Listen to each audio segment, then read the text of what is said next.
நான் ஜெயகாந்தன் எழுதிய நந்தவனத்தில் ஓர் ஆண்டி அப்படின்ற சிறுகதையை பற்றி உங்கள்கிட்ட பேசலான்னு இருக்கேன். இந்த சிறுகதை தொடங்கும்போது தூரத்து பார்வைக்கு அது ஒரு நந்தவனம் போலவே தெரியும் அப்படின்னு தொடங்குது.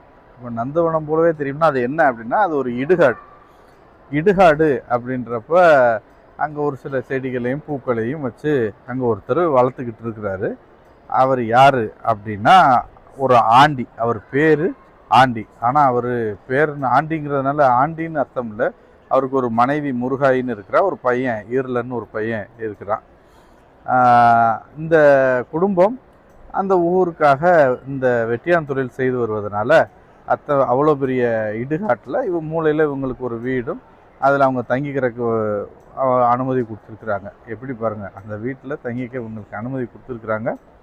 மாதம் ஒரு முனிசிபாலிட்டி சம்பளமாக 7 ரூபாய் சம்பளமும் கொடுக்குறாங்க. இதுதான் அந்த ஆண்டியுடைய வாழ்க்கை முறை. அவர் அங்கே இருப்பார். அவரை பார்க்கும்போது அந்த ஆள் ஒரு மாதிரி அப்படிம்பாங்க. எதுக்கு ஒரு மாதிரி அப்படின்னு சொல்கிறாங்கன்னா, மகிழ்ச்சி என்னவென்றே தெரியாதது போல இருக்கிற மனிதர்கள், பொதுவான மனிதர்களுக்கு மகிழ்ச்சி என்னவென்றே தெரியாது.